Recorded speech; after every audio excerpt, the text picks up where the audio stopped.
You don't want the war. We don't want the war. So why does it go on? Sounds like you're talking about a wild animal. Maybe I am. But this stuff is a nuclear bomb. The most terrifying words in the English language are, I'm from the government and I'm here to help. I call upon all nations to stop these terrorist killers. Now what's his drive? I don't know what's wrong with you young people. You think you just fell out of a coconut tree? Depends upon what the meaning of the word is. Yes. Russia. That was all bullshit. You can jail a revolutionary, but you can't jail a revolutionary. It's not Palestine without freedom in the United States if there isn't in any other country. And it's the freedom to produce a socialist movement or a socialist party that doesn't exist elsewhere. But I don't have one. I'm trying. Cool. All right, this is the first Chairman Lmao video call. We're trying it out. Let's see how it goes. You got Yeah. a video that you watched like a week ago. Yeah, We're trying well, to meet up all week, but I've been busy as hell. Thanks for being patient. no, that's okay. I clicked on the video and I maybe got 3 minutes into it, and I was like, oh, we should just like talk about this on the channel. I think that'd be fun. So that's where we're gonna get started today. How's your week going? It's good. I've been busy. I've been hosting all sorts of events and stuff, just working a lot. And I don't know, it's nice weather actually, so I've been biking a bit more finally, which is super nice. I love mountain biking, and I got a little road bike now. It's like an old one from the 80s, so I've been enjoying going fast around the park across the street from my house. Nice. Yeah. Hell yeah. Yeah, I've just been doing the same old. Same old. Yep, pretty much. Yeah, All you right. work all the time. Yeah, unfortunately. All right, let me switch us into the video scene. Okay, so the title of this video is called 3 Aha Moments, Socialism is Wrong. What a title. It's by the YouTuber Nikos Soterakopoulos. I hope I didn't butcher that. He has 19K subs. It's more than us. Sounds Greek to me. I think he is Greek. There are timestamps here. I'm not going to get into them. Let's see here. What else do we got? Anything interesting? Not really. That's pretty much the content there. All right, let's see what he has to say. The most usual question I get is, how did you go from being a card-carrying Marxist to being an advocate for liberty? And I guess people expect that there is this one dramatic moment, something like, I read that line from Atlas Shrugged and then I threw the book away, but that would make a nice story. But the truth is, there was no such dramatic moment. The transition took a long time, a lot of inner struggle. But having said that, there were actually 3 moments that I remember them as landmarks in my transformation. There were 3 moments that something clicked. There were 3 aha moments. And I'll be sharing these 3 moments with you because maybe there are some takeaway lessons for you to understand better how people change their mind, or at minimum, maybe there were interesting stories. Okay. I wanted to say, like, what does it look like to be a, quote, card-carrying Marxist? Are you, like, a member of, like, some leftist sectarian org or what? Like, do you think that this guy was, a member of the IMT, or is he, or was he just, like, pro-socialism? Yeah, I don't know. It's Marxist is a more like exact term than socialist or communist. It implies belief in more specific things. Mm-hmm. So card carrying, I think, is just a term he's using to say that he subscribed to the beliefs that you would need to be a Marxist. Okay. Let's see what he says. Now, I'm not going to give you these 3 moments in chronological order, because the one that came earlier in my life, I am afraid will trigger some of you. And so I will leave it for the end. We're going to get triggered. So the first moment I will share was me finding out the concept of Uber, of of ride sharing, and then figuring out that it was banned in Greece. It was not allowed in Greece. Keep in mind, when I first heard about Uber, I was still a leftist, and I found it a great idea in terms of this actually empowers workers. Now the mean of production is something that you already know, your car. So, and obviously it offers you safer rides, cheaper rides, and some extra money for the driver. What's not to like? There's nothing socialist about Uber. There's nothing socialist about Uber? Yeah. It's always kind of been, taxis were for rich people, and so is Uber. Is he saying that Uber kind of shifted his view from leftism, or he thinks that Uber is a leftist concept? I think he's saying when he was a leftist, he thought Uber was a good idea because it empowered workers. Like, you could be your own boss. You choose when you clock in. You just see when people need rides and you go clock in. It's a needs-based thing that you determine, which in some cases I can almost get on board with. If it's not, you don't have any say within the company. You can, just try to log in on your phone one day and it doesn't work.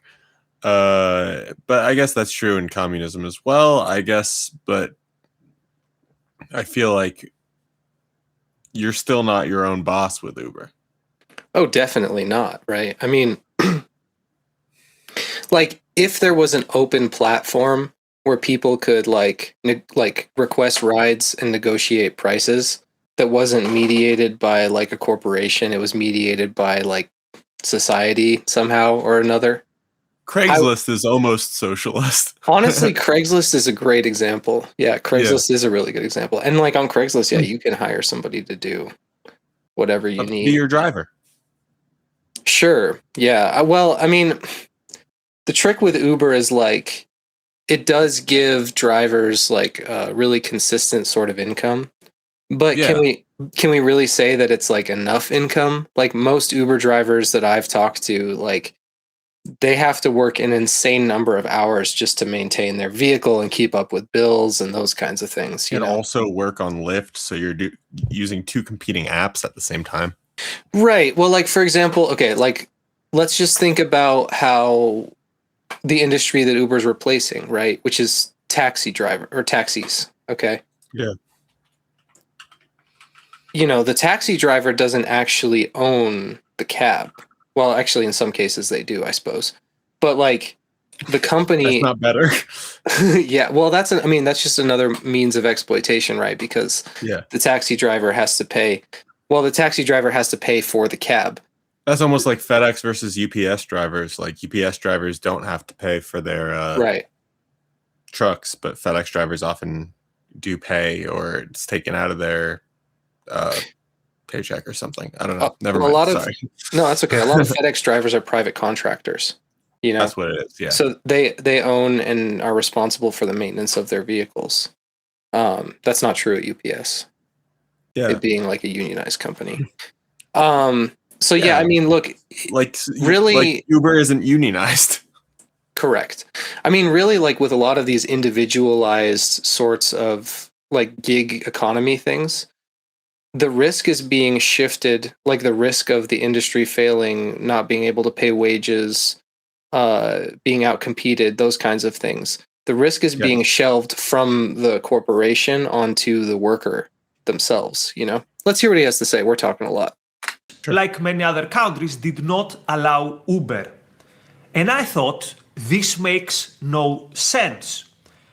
And all my leftist friends, and actually even my centrist friends, were not persuaded. They thought that, yes, of course, we should heavily regulate and maybe ban Uber. So I came up with a thought process that I used it to try to persuade my friends, but actually it helped me understand better the bizarre nature of statism. And it helped me understand better how capitalism, at the end of the day, simply means allow consenting people to peacefully cooperate with each other.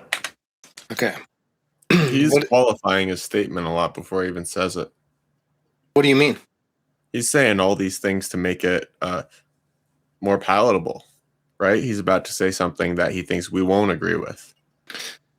Well, I mean, if you live in a capitalist state where, maybe you have low employment or something like that, and the state says, yeah, we're actually going to ban Uber,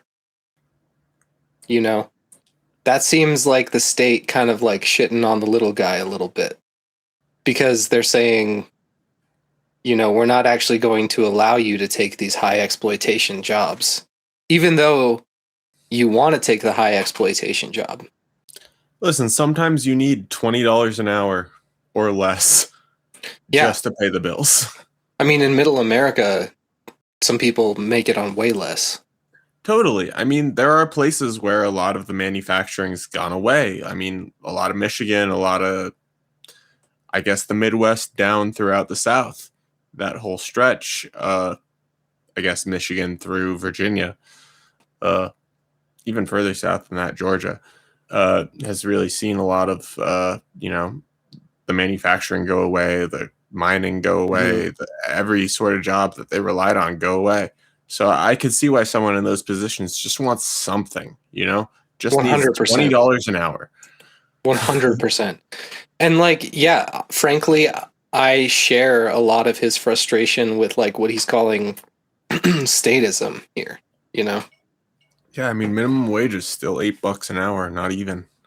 For some states like Tennessee, I know in some places like that, people really would take whatever job is offered to them, but the existence of exploitation doesn't. I don't know. Also, are people taking Ubers in West Virginia? I don't know. Are people taking Ubers in West Virginia? Up in the Blue Ridge Mountains, are people Ubering around? Is this really helping people in areas where the jobs have gone away?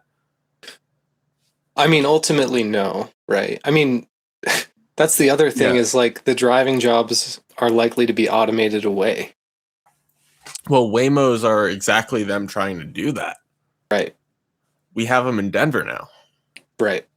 Miserable. And they're not even like the Jaguar ones. They're the Chinese EV specifically made for Waymo vehicles with the LiDAR on top. They are here. Look, how come... It's crazy that we can't have Chinese cars, but Waymo can. I was just going to say, how come Waymo can get cool Chinese cars, but I can't? I'm saying I could use a $20,000 new car that doesn't have issues once a year. That would be great. Yeah, socialists complaining about not being able to partake in capitalism, right? I mean, the problem with capitalism is we are still limited. Someone else is choosing what's right for us. Well, I mean, it's tricky.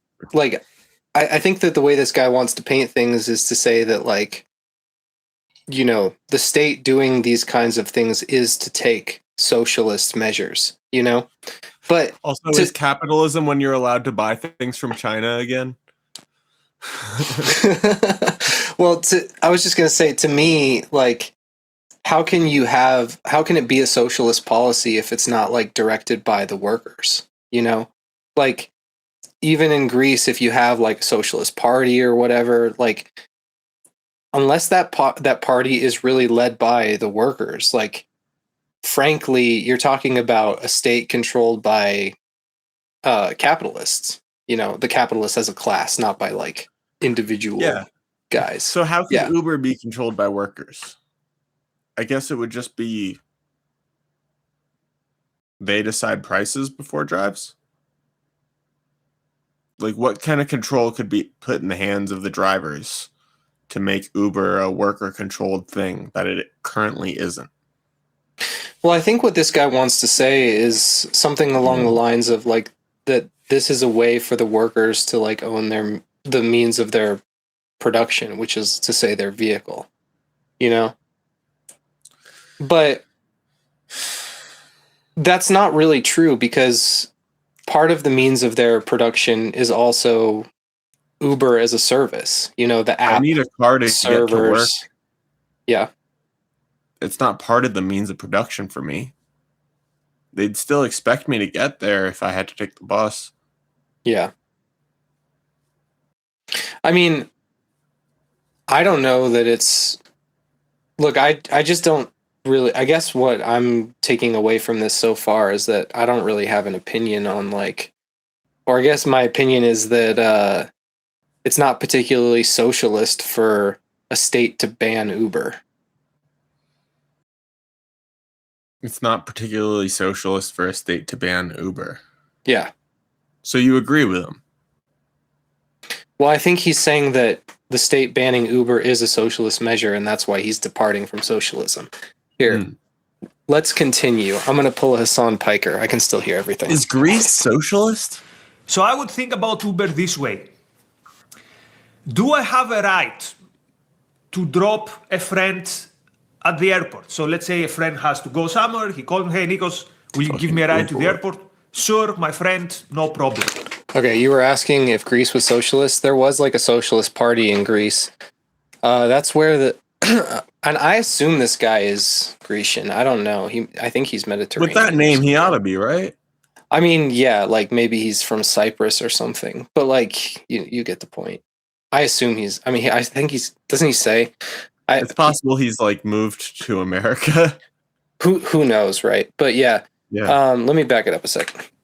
To drop a friend at the airport. So let's say a friend has to go somewhere. He called me, hey, Nikos, will you give me a ride to the airport? Sure, my friend, no problem. So obviously I have a right to do that.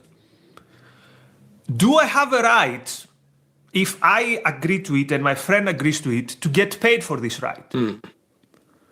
So if my friend pays me 20 euros, let's say, for this... Okay, he's just right about this. Like, you 100% do have, like, the idea that the government should or could restrict, like, whether or not you exchange payment for rides. Like, that is an infringement on your liberty, right? Sheesh, I didn't look up stuff about Uber. I knew in Paris there were like huge protests about Uber for a long time. Yeah. I know in a lot of major cities around Europe in particular, there's a significant pushback on Uber because there were existing built up taxi services that people were using. And people, I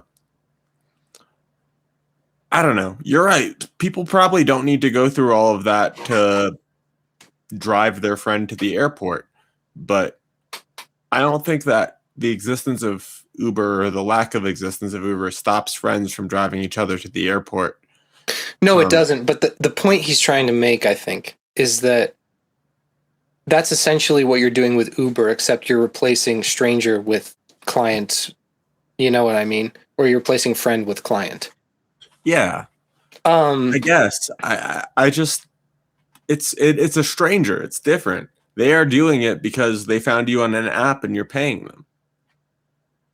Yeah, I get that. But I think, but the state regulating it, to me, it's just like not a question of socialism. That's a question of like capitalist competition.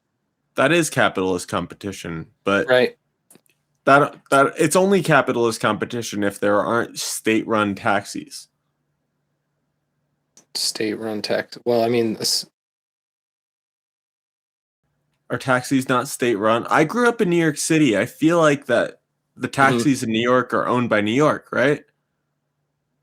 I don't know. I thought that are you talking about the trains and the buses? City Taxi and Limousine Commission, NYTLC, is what owns the taxis. I don't know if it's a commission commissioned by the government, right? So it's state-funded but not state-run. Let me look it up. All right. Because I can only talk about what I grew up with. I don't really know what it's like in Greece with taxis, but I know in New York, people don't take as many taxis because it's more expensive than the other options. You could take an Uber and it's usually cheaper. And you can't always find a taxi when you need one. Yeah. I'm not sure what this is, because the taxi and limousine commission. Like I was a doorman in New York. I'd call cabs for people sometimes, but honestly, only old people took taxis. Like I would call cabs for old people, but young people usually got Ubers or just biked there. No, it is. You're right. It is the city of New York. That's interesting. I didn't know about that. Yeah. So it's Uber is competing with the city government, not with a business. Mm-hmm. In Which this is why I case, think it's like maybe perhaps anti-socialist because there was a city version of it. well, my view of socialism isn't when the state does stuff. That's fair. Yeah. But I mean, but this is a job for people. Yeah. Run Well, by look, the state. that's like the pinnacle of capitalist crises is the fact that like these technological and sociological innovations create unemployment. You know? Yeah. AI is going to take jobs away from people. Much as Uber did. Yeah. Well, I mean, Uber did give employment to a lot of people, but it only gave underemployment to people, really. Let's continue. Yeah, I feel like sorry, we're talking too much. We have to be charitable to this guy, right? Like, Is right. Who are we hurting? Whose rights are we violating? Nobody's. That's still perfectly fine. Now, if my friend enjoyed the ride, is it okay if he asks me to drop him to the airport one more time, or whenever he goes to the airport, and he will say, every time I'll pay you 20 euros? Do we do any harm? And the answer, of course, is no. And what if then he tells 5 of his friends, hey, Nikos is a great driver, he's gonna drop you safely to the airport, just give him 20 euros. Do we do any harm? No. Win-win. They get a ride with a good driver, I get the money. So the question is, at which part did this become a transaction that requires some intervention from the authorities? At what point does anyone have the moral right to say, I will intervene in this transaction, stop it right there, and you're doing something wrong? And of course, there was no answer to that. look, I just want to make the point, like, okay, go ahead. I mean, that's still not Uber. That's the problem. Like that's still your friend, and you've created deals on your terms without the intervention of a company. There's no one introducing you to your friend. If you met your friend on Hinge because your Hinge profile said, I'll drive you to the airport, maybe that's a little different. But like, I don't know. Yeah. I mean, at the look at the level of the example he's giving, right? Which is like, when it comes to making these kinds of transactions, like, am I in favor of the state being the ones to intervene and say, like, no? Personally, I'm not. I mean, what kind of happened was you used to be able to take a ride from Lyft or Uber or one of the competing organizations for like less than $5 most places in Manhattan in New York. And over time that slowly crawled up to over $20 to the point where it was more expensive than the taxis it had kind of convinced people to replace. And then after that point, taxis started raising their prices because they could, and it became more expensive for people to get around in cabs. Mm-hmm. Yeah, I mean, Uber was operating at a loss. They might even still be operating at a loss. But they were operating at a loss to compete with taxis, which existed. Right. But, like, that should be illegal on the basis of it not making a lot of sense, or on the basis of it, like, putting people out of work, or what? I mean, it's like Enron. You're promising something that's going to change the world, and as soon as people subscribe, you rug pull. Mm-hmm. It's no longer there for them to use. They just don't have an option now. I mean, I agree that's, like, horrible. Yeah.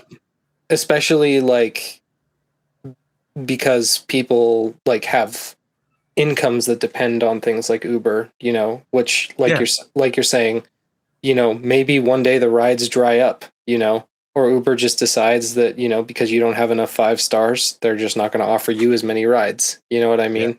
You have no control over that kind of thing. But like, I don't really think it benefits, like a working class movement to yell very loudly at the capitalist state, like, hey, we need you to actually ban Uber so that we can still have our like old school taxis. Like, yeah, I don't understand how this pushed him towards socialism necessarily still. I mean, we're only 4.5 minutes in, so we can keep going. So then my friends would say something like, oh yeah, but this has an impact on other people because it is against the interests of the taxi drivers. Okay, but something having an impact on someone else, if you don't in any way violate their rights or hurt them, like physically coerce them or something, how is this something which requires the intervention and the violence of the state? Some people not liking what you do does not mean they have a right to stop you. Word there. He's right, though. The state can only enact its power the state can only enact its power through violence. Like, I agree. I mean, think about it this way. You're in love with the girlfriend of another guy. And the other guy and his girlfriend decide to get married. Now, this has a bad impact on you. You have a huge crush on this girl. You are going to get genuinely hurt. And that's sad. But this does not mean that you have a claim to go to the wedding and say, stop it there, the police, arrest these people. So leave people alone when they have consensual relationships. This does not just apply on the bedroom, it applies everywhere. This is like a very like bourgeois sensibility. The idea that like, you know, people who are entering into contracts like on the basis of mutual consent should be allowed to do so, you know? And I think that like capitalism actually kind of breaks that down.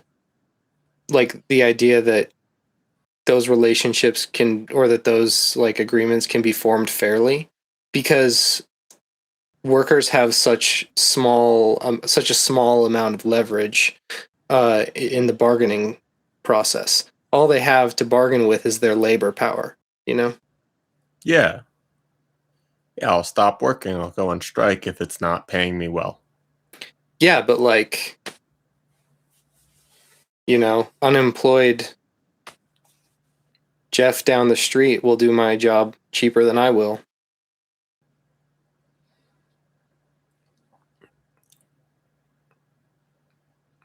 Yeah, but gig work is less reliable than a professional.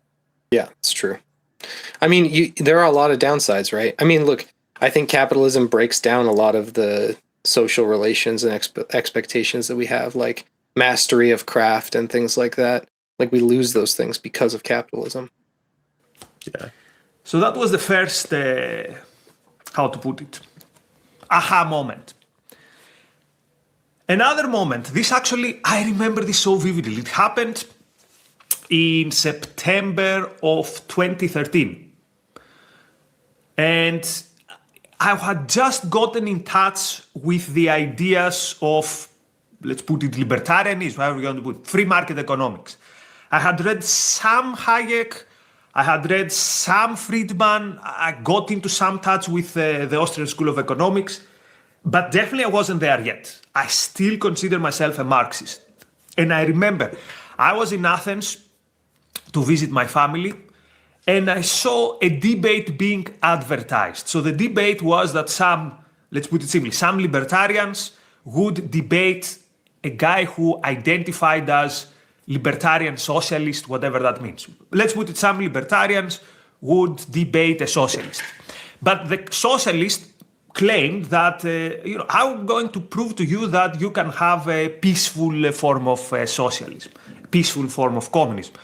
So I liked this idea. So I was already a bit alienated with Marxism, a bit alienated with how it oppressed the human potential. So I said, okay, let's show up and hear the best that these two sides have to offer. And it was very weird. I show up to a debate, I didn't know anyone, and throughout, as the debate goes on, I find myself in the very difficult position that I'm more and more convinced by the libertarian arguments. And believe me, I did not want that. But then the key moment came. The key moment was when a libertarian asked the communist, so they were trying to prove to him that you cannot have a peaceful form of communism. So they told to him, okay, let's say we have a collective, a commonly owned farm. And I want to farm potatoes, whereas you want to farm corn. How can we solve this peacefully without coercion? And the communist says, well, okay, at the end of the day, it's simple. You get some part of the land and you farm your potatoes. I get some farm of the land and I plant corn. And then the audience burst into laughter. Because did you get what happened? The communists basically got it without realizing that the notion of private property is the one peaceful way of people doing their thing and having peaceful relationships. You get your land, I get my land, that's it. You go your own way, I go my own way. Now, this is not how I would defend private property today. I mean, there's a better maybe defense of private property, but back then, you should take control of your corn, but should Walmart's private economy be bigger than most countries' GDP? You're Sorry, muted. I was muted. I don't think that. Gosh. I mean, I don't think that like how you divvy up. Well, I don't think how you divvy up lots of land is like addressing the problems of like social equality exactly. Not that, and like, look, I think that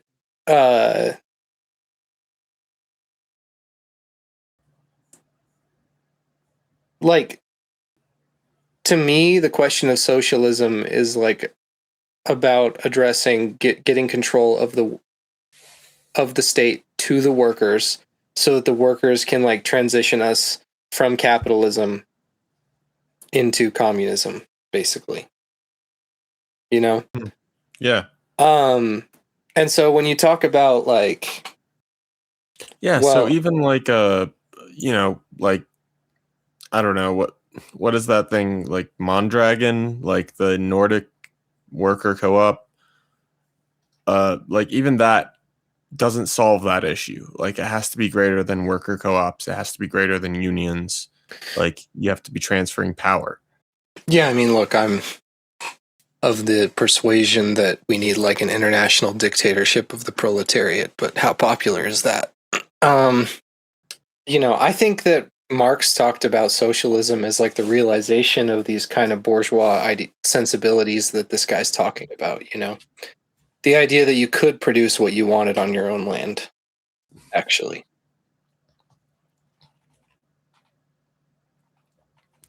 Yeah, whether it's with Uber or a farm.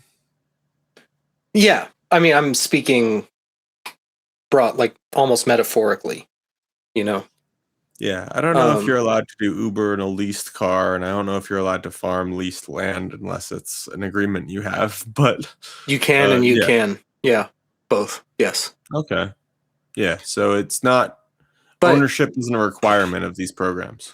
But the thing is, if you lease a car, then the bank owns your means of production instead of you, which is even worse. That's the case with Uber, though, because people need to buy a new car to drive Uber. Right.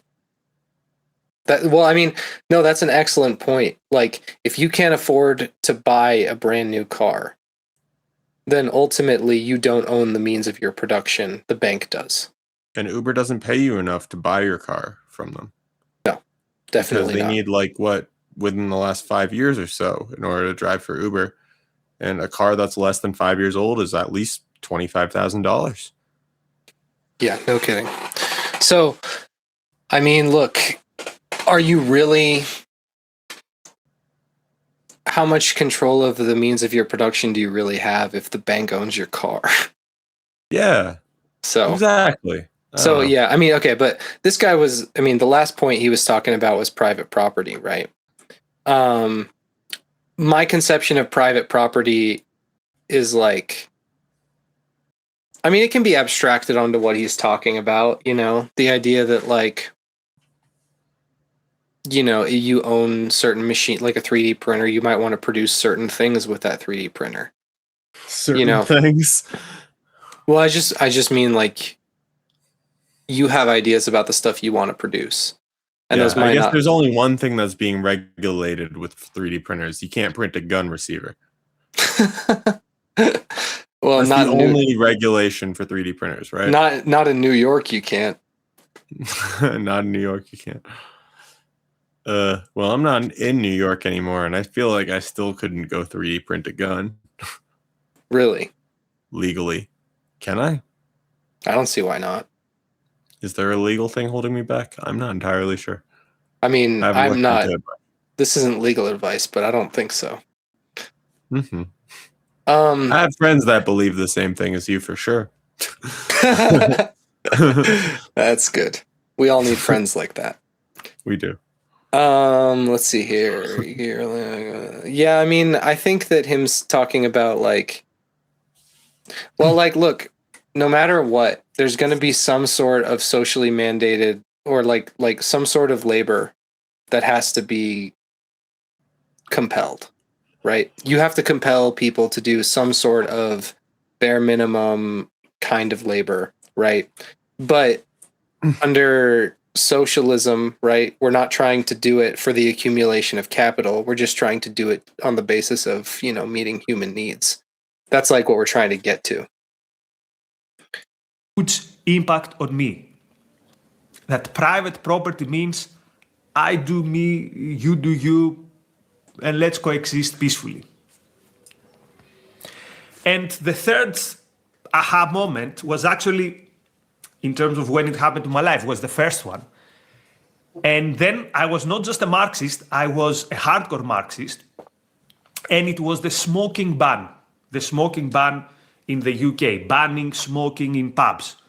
Now, keep in mind, back then I was an avid smoker and I was very furious with the smoking ban. I still am, by the way. Not an avid smoker, furious with the smoking ban. I don't know, man. You shouldn't smoke in pubs. Shouldn't smoke in pubs. Oh, man. I'm so down with smoking in pubs. I mean, look, I think you should just have, you know, the pub that does ban smoking and the pub that doesn't, you know. If you don't want to go to the pub that bans smoking, then you don't have to. Why does the state Why does the state have to do that? The capitalist state? Are you kidding me? It's unhealthy. Of course it's unhealthy. I don't know. I feel like it's less healthy than anything else you could do at a pub besides binge drinking. So it should be illegal? Isn't it illegal for a pub to serve you more booze if you're already like trashed? I don't know. Yeah, I mean, that has to do with public health, though. So does cigarettes in buildings. Not everyone smokes cigarettes. Yeah, but this is again a scenario he's trying to outline where people have like mutual consent. Like if you enter the building, you've consented to breathing cigarette air? If you know that the pub is a smoking pub.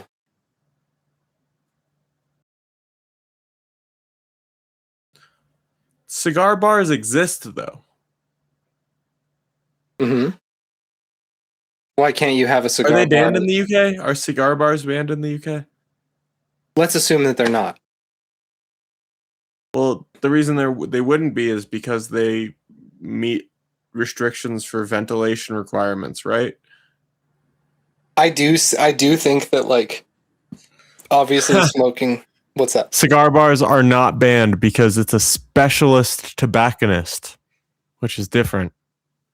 So it's basically it's allowed for rich people. Right. Again, like,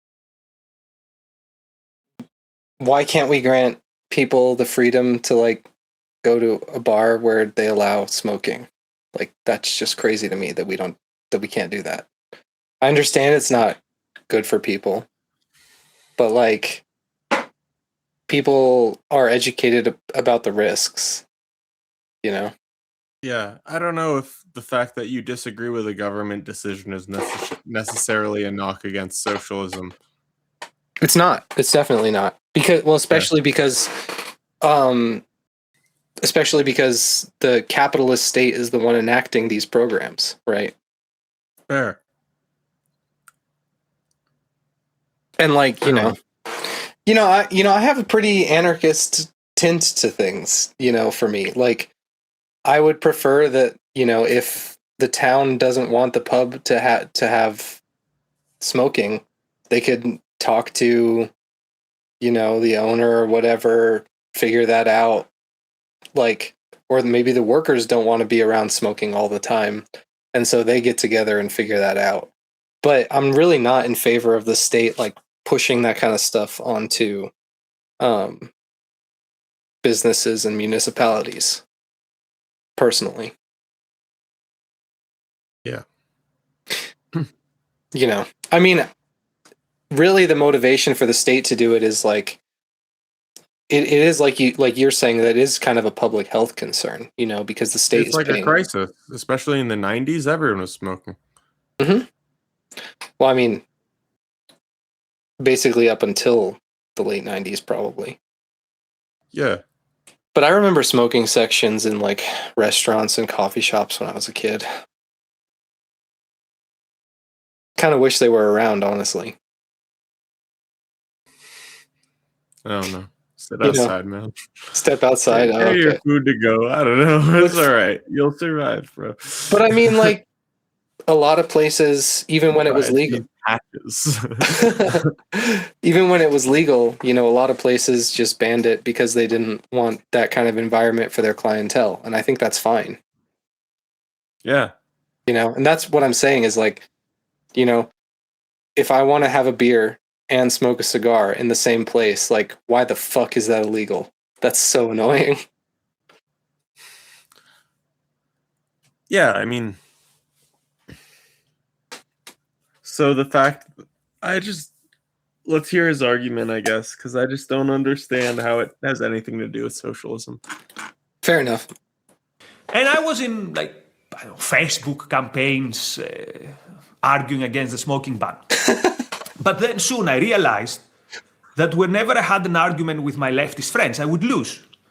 Because they would say things such as, yes, but what about the workers? They have a right to work in a clean environment.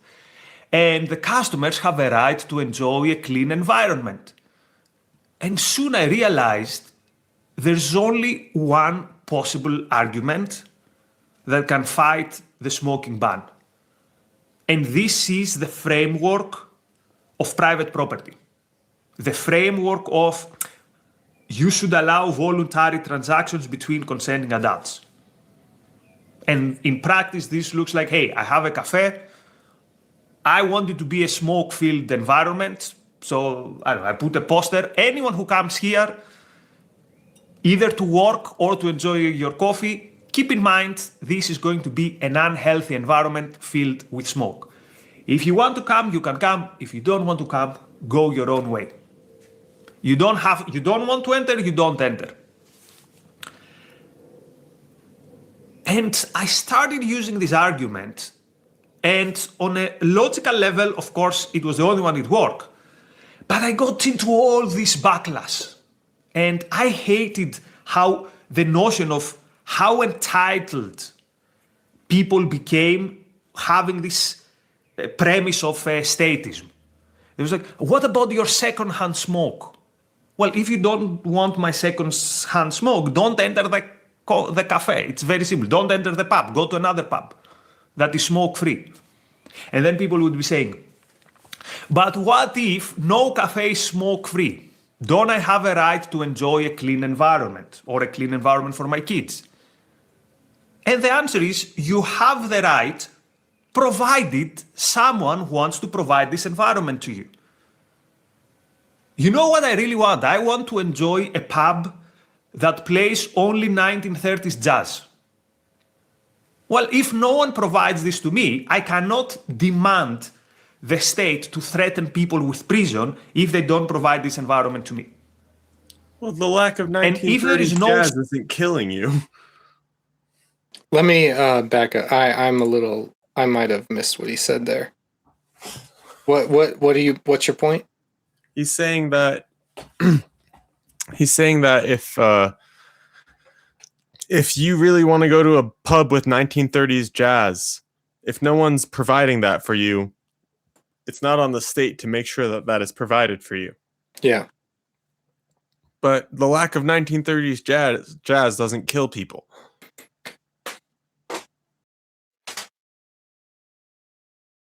Therefore, the capitalist state should provide you with a non-smoking cafe. Question mark?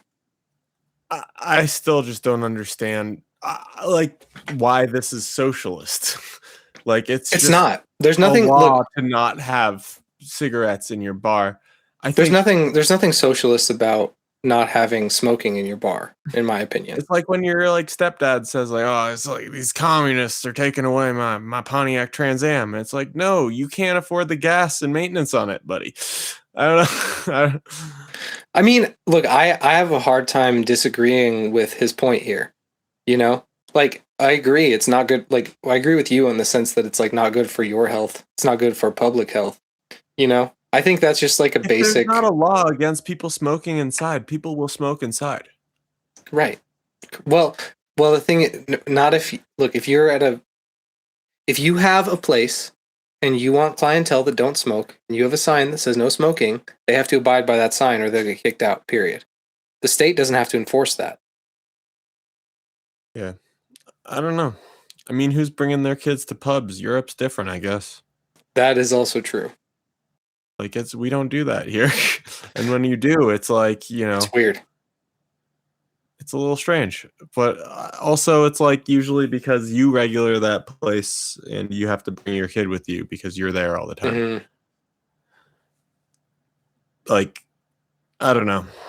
Maybe we're not just worrying about kids though. We're worrying about like non-smokers in general. I mean, look, part of my concern as a socialist is like, I don't want to empower the capitalist state to be able to enforce that kind of bullshit.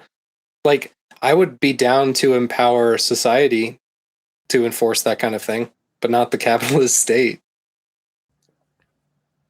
Yeah. You know? And it might be better. I would probably think that you can't have a private restaurant under socialism, right?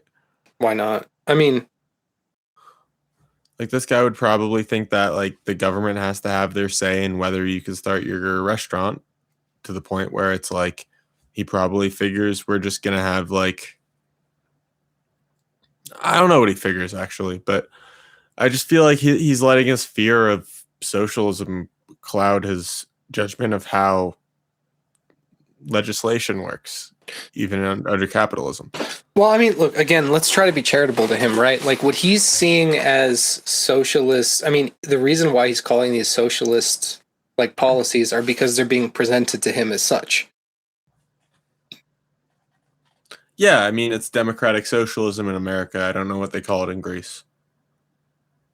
Yeah, I don't either. I'm not that up on Greece's politics. But I also don't think democratic socialism is what's driving these policies. Like, I really am not read up on the cigarette laws, but for guns at least, I know like people often attribute socialism as taking away your guns, and then the politicians we have in America that call themselves socialists are some of the more pro-gun Democrats. All right, I'm going to look at the camera for this one. Hold on. If you think that socialism is about taking guns away from workers, you are wrong. You are simply wrong. Okay? I believe Karl Marx himself said, any attempt to disarm the workers must be frustrated by force if necessary. That's all I have to say to the camera. All right, let me go back to the Socialism original was never taking away the AK. scene. No, nor was it taking away your right to smoke in a pub. That's my that's my stance. That's on kind of that. where I'm at, right? Like all Yeah. these things that are attributed as socialist are not. I don't know. It feels like that. I agree. All right, let's continue. Smoke-free cafe, which by the way is ridiculous, of course they would because the market would reward it, then you go yourself and open one. But don't treat people as your slaves. Don't. Okay, what? Hold on. Yeah. You know what I really want? I want to enjoy a pub that plays only 1930s jazz. Well, if no one provides this to me, I cannot demand the state to threaten people with prison if they don't provide this environment to me. I agree with his analogy here. I can't disagree with it. And if there is no smoke-free cafe, which by the way is ridiculous, of course they would because the market would reward it, then you go yourself and open one. But don't treat people as your slaves.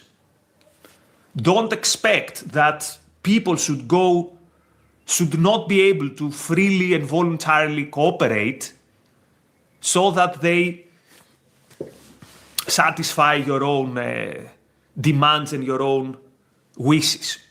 So again, we come back again at the same principle. My body, my choice should apply to everything. Allow people to have peaceful, consensual relationships.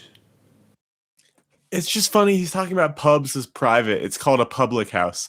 I don't know, like public spaces should not be full of tobacco smoke. I don't know. I know they're private, but it's called a public house because that's the ethos behind it. I don't know. I think guess we keep ultimately like the right to clean air is like a public right. Like that's why we're able to regulate idling diesel trucks. That's why we're able to regulate all of like these things that pollute, is because like the right to clean air for the public is stronger than the right to smoking cigarettes indoors. But cigarettes indoors don't contribute to unclean air except to the people who are in that space.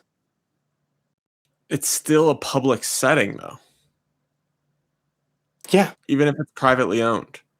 Mm-hmm. But people can choose not to enter. I mean, that's true of a bus. Mm-hmm. But you buses shouldn't be able to smoke on buses.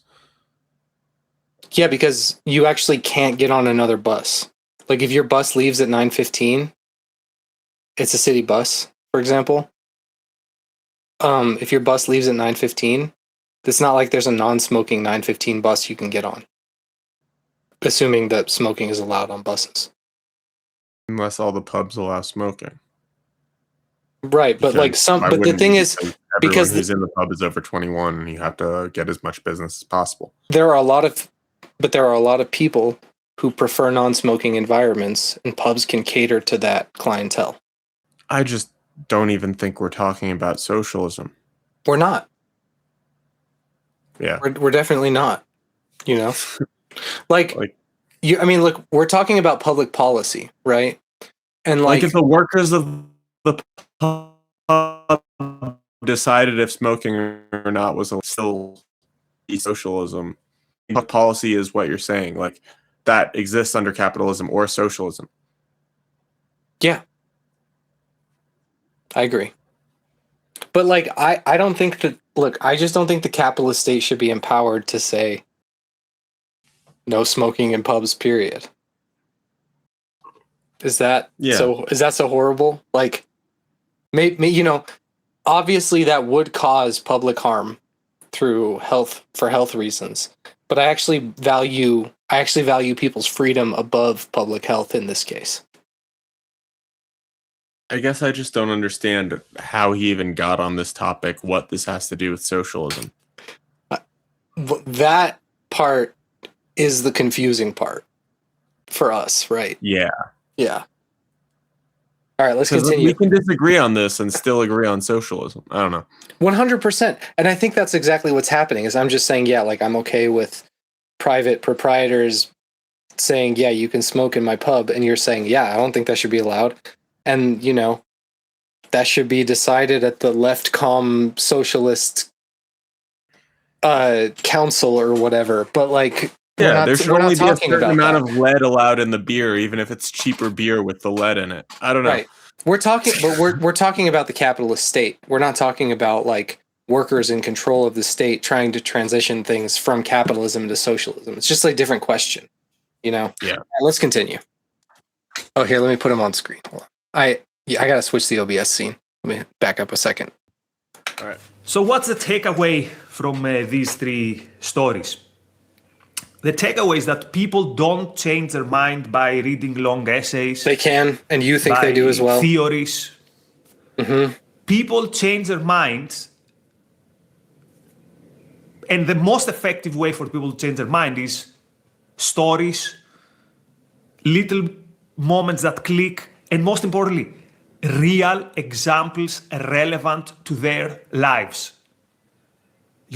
I actually do think that people are more likely to change their minds on the basis of little stories that click and real life examples that impact them. I do think that's true. When I ask someone why they're religious, they say, oh, one time I thought God saved me in a car crash. One time I heard an answer when I asked.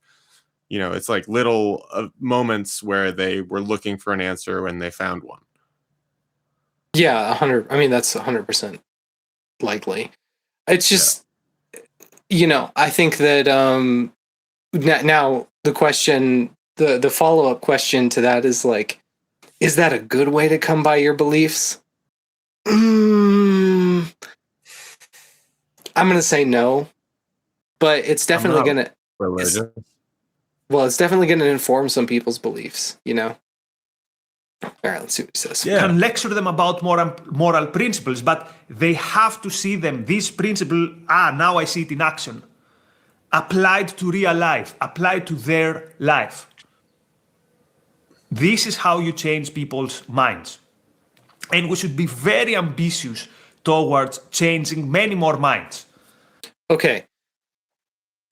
The idea that you should be ambitious towards changing people's minds and saying that theories and essays like don't have impacts on people, on changing people's minds is like, that's some insane work. I agree with you. I'll be saying this in every single video. Our ideas are too good to be fringe. And we should try to make them way more popular, not sometimes, 3 generations from now, the time is not yet. No, the time is now. Now. And if you want to help me in this mission, I encourage you to join my Patreon community. Bruh. Okay, like I said, apologies to our audience. I only got a few minutes into this video. I didn't know that he was going to suggest that changing people's ideas would come through plugging his Patreon. That's pretty low. Yeah, that's pretty low. It's got a lot of views. How many views on this? 16K? 16K. Almost all of his subscribers watched.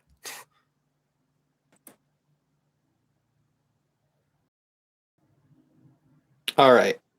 Well, here, let me change this to the. We might as well finish it at this point, but like, he didn't really say much of substance, did he? Like, if we boil down our whole critique of what he said, it's that at every single step, what he's critiquing isn't actually socialism. It's a rule that was implemented onto him under capitalism.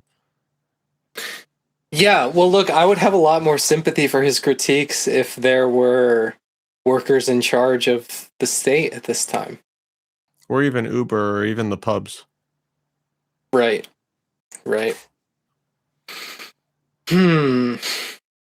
But I mean, the question remains like, okay, how do we deal with people's misconception of socialism? Because if socialism is just the government implementing rules that no one likes, of course it's never going to be fucking popular.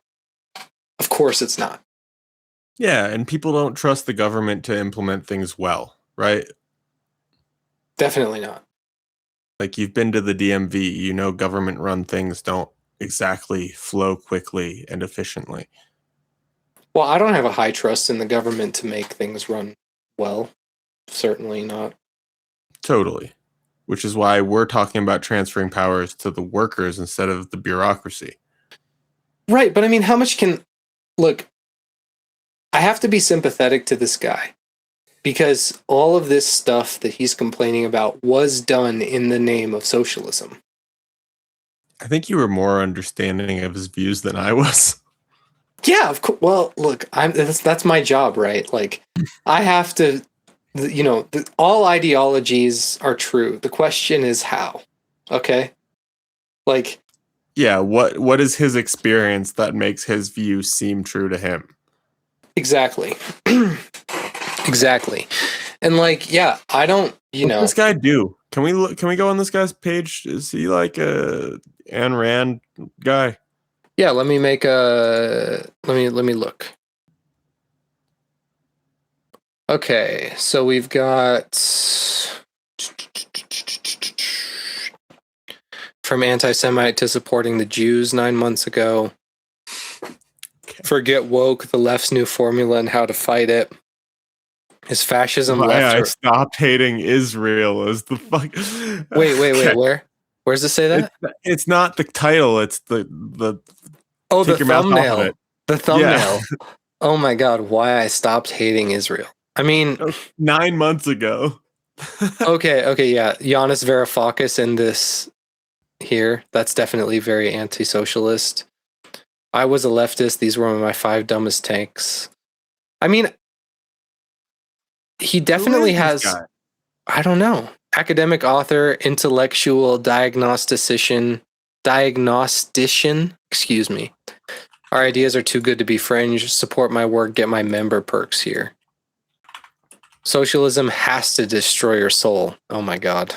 What the fuck? Socialism destroys your Ayn soul. Rand Institute. What was that? Associate fellow at the Ayn Rand Institute. Are you fucking joking me? Wait.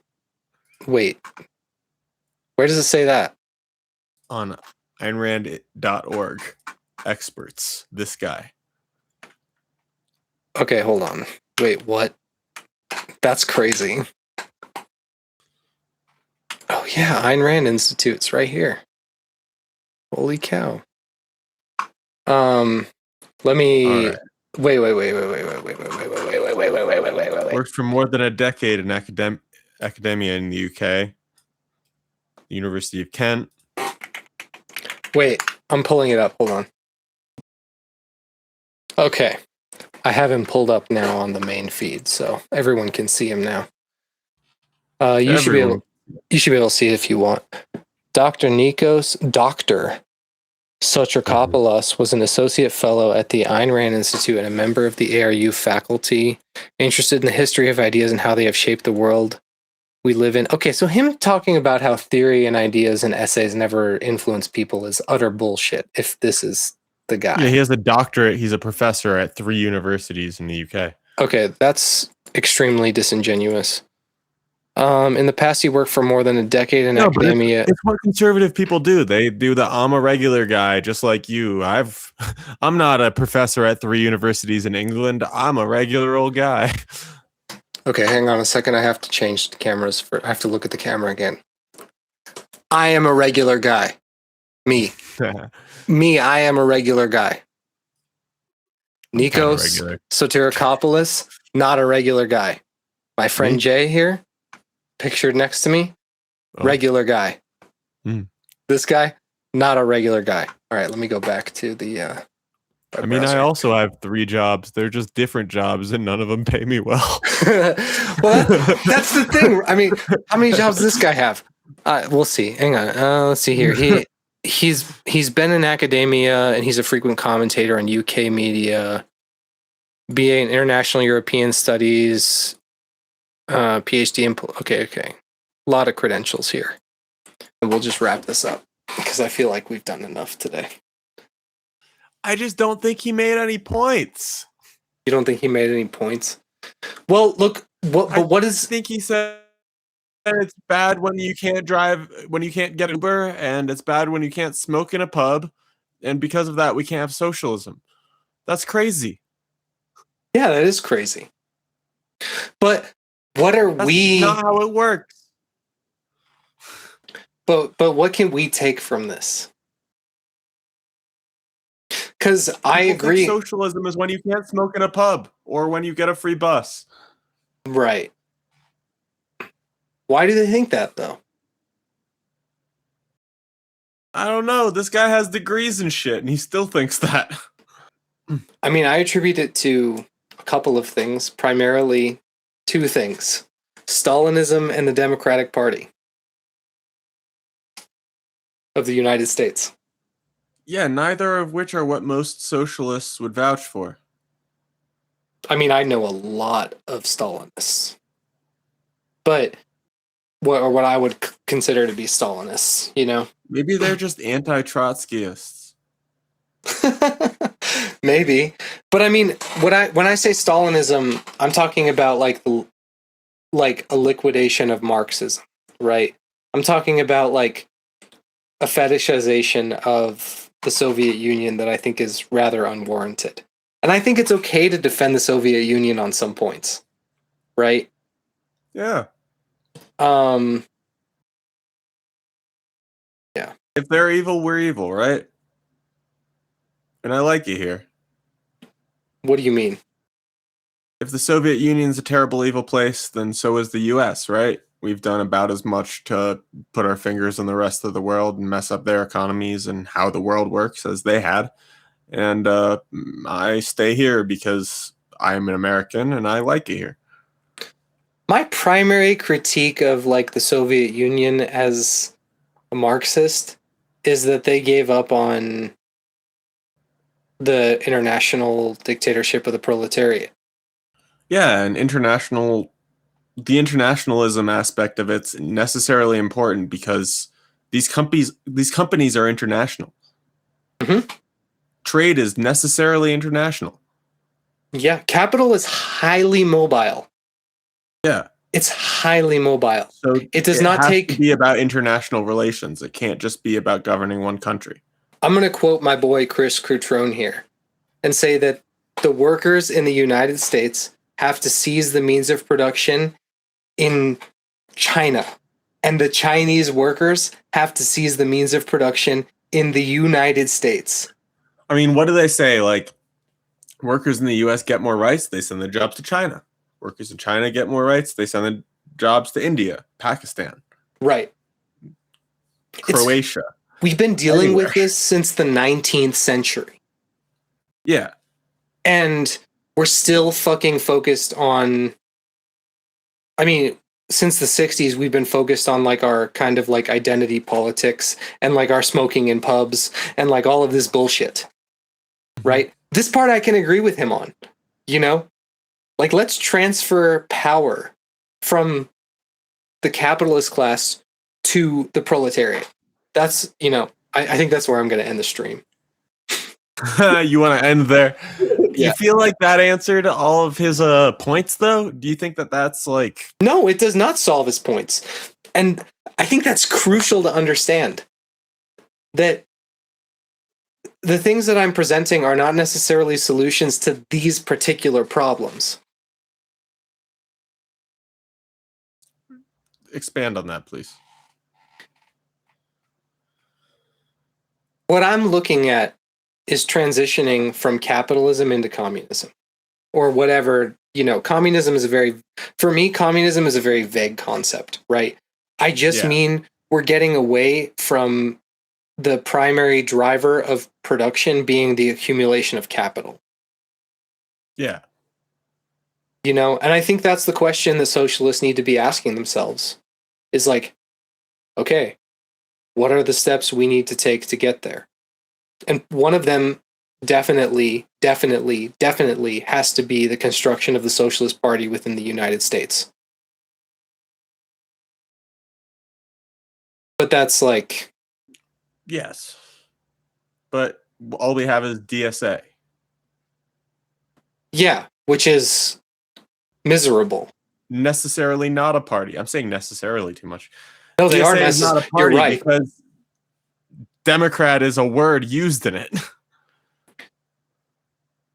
There's no there's no plan for the DSA to break from the Democratic Party, as far as I can tell. And so without that plan, it's not a party. No, it's just a subsidiary of the Democratic Party. It just manages to collect the radical members of the left who are willing to capitulate to Democrats. That's essentially what the DSA manages to do. Yeah, and I mean,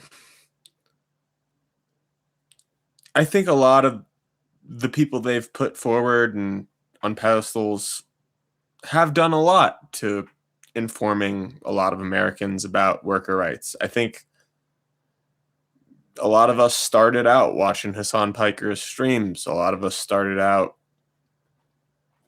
listening to Kyle Kalinske or I don't know, any of these, YouTube podcasts. And I think the whole reason we got inspired to start filming was because we feel that they don't reach far enough into socialism. They are willing to accept what Democrats call socialism instead of